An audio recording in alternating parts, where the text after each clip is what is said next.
S, ನಾನು ಹೇಳ್ದಂಗೆ ಆ ಕಲಾವಿದ ಯಾರು, ಗೆಲುವಿನ ಮೆಟಲ್ನ ಹತ್ತೋದಕ್ಕೆ ಹೊರಟಿರೋ ಫ್ಯೂಚರ್ ಸ್ಟಾರ್ ಹೀರೋ ಯಾರು ಅನ್ನೋದನ್ನ ತೋರಿಸೋದಕ್ಕೆ ಇಲ್ಲೇ ಇದ್ದಾರೆ. ವಿನಯ್ ಸರ್, ಮೆಟ್ಲು ಅದು ಅಮ್ಮನವ್ರ ಮೆಟ್ಲು, ಒಂದು ಐತಿಹಾಸಿಕ ಮೆಟ್ಲನ್ನ ನಿಮ್ ಜೊತೆಗೆ ಹತ್ತಾ ಇದ್ದೀವಿ.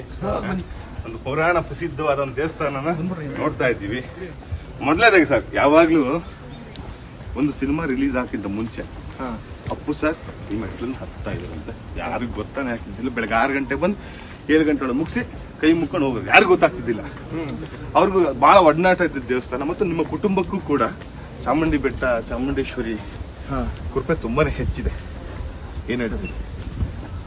ಇಲ್ಲಿ ಅದೇ ಮೈಸೂರು ಬಂದಾಗೆಲ್ಲ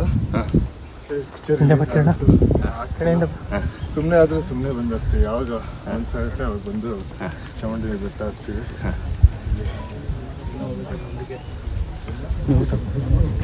ಇಲ್ಲಿ ಬಂದಾಗೆಲ್ಲ ಅದೊಂಥರ ಖುಷಿ ಕೊಡುತ್ತೆ. ಇಲ್ಲಿ ಮೈಸೂರು ಜನನು ತುಂಬಾ ಸರಿ ಎವ್ರಿ ಸ್ಯಾಟರ್ಡೇ ಸಂಡೇ ಅವ್ರದ್ದು ರುಟೀನ್ ಇರುತ್ತೆ.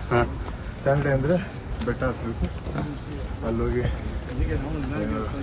ಕಬ್ಬಿನ ಹಾಲನ್ನು ಕುಡಿದ್ಬಿಟ್ಟು ನಮಸ್ಕಾರ ಮಾಡ್ಕೊಂಡು ಆಶೀರ್ವಾದ ತಗೊಂಡು ತಿರ್ಗಾ ವಾಪಸ್ ಬರ್ತಾರೆ.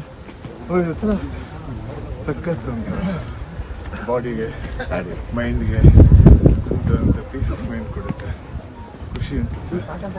ಒಳ್ಳೆ ವ್ಯೂಗಳು ಕಾಣಿಸುತ್ತೆ.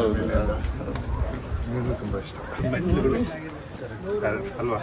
ಆಮೇಲೆ ಏನನ್ನಕ್ಕೂ ಮೈ ದಂಡಿಸ್ತೀವಿ ನಾವು, ಒಳ್ಳೆ ವಿಷಯಕ್ಕೂ ಮೈ ದಂಡಿಸ್ಬೇಕು ಅನ್ನೋದು ಹಿರಿಯರ ಪ್ರತೀತಿ ಇರ್ಬೇಕು. ಅದಕ್ಕೆ ಮೆಟ್ಲತ್ತಿ ಬೆಟ್ಟ ಹತ್ತಿ ದರ್ಶನ ಮಾಡೋದು ನಮ್ಮಲ್ಲ ಇರೋ ಸಂಪ್ರದಾಯ. ಅದು ಹೆಂಗಂದ್ರೆ ಹತ್ಬೇಕಂದ್ರೆ ನಿಜವಾಗ್ಲೂ ಏನ್ ಬೇಕು ಏನ್ ಬೇಡ ಯೋಚನೆ ಮಾಡಿ ಕೇಳಕ್ಕೆ ಮೋಸ್ಟ್ಲಿ ಸಹಜ ಬೆಟ್ಟ ಹತ್ತದಿದೆ ಅನ್ಸುತ್ತೆ ಅಲ್ವಾ.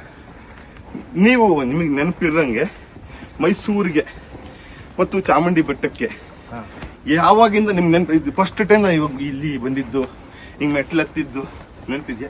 ಫಸ್ಟ್ ಟೈಮ್ ಅಂತೂ ನೆನಪಿಲ್ಲ, ತುಂಬಾ ತುಂಬಾ ಹಿಂದೆ. ಯಾಕಂದ್ರೆ ಎಲ್ಲ ಶೂಟಿಂಗ್ಗಳೆಲ್ಲ ಇಲ್ಲೇ ಆಗ್ತಿತ್ತು ಮೈಸೂರಲ್ಲಿ. ಚಿಕ್ಕಪ್ಪನಂತೂ ಎಲ್ಲ ಶೂಟಿಂಗ್ ಇಲ್ಲೇ ಆಗ್ತಿತ್ತು. ಸೊ ನಾವು ಪ್ರತಿ ಶೂಟಿಂಗಿಗೆ ಬರ್ತಾ ಇದ್ವಿ. ಆಮೇಲೆ ನಮ್ಮ ಚಿಕ್ಕ ವಯಸ್ಸಲ್ಲಿ ಏನಂದ್ರೆ ಹಾಲಿಡೇ ಅಂದ್ರೆ ಮೈಸೂರು ಬೇರೆ ಯಾವ ಊರು ಇರ್ತಾ ಇರಲಿಲ್ಲ. ಸೊ ಅವಾಗ ಸಾಕಷ್ಟು ಸಲ ಬಂದಿದ್ವಿ.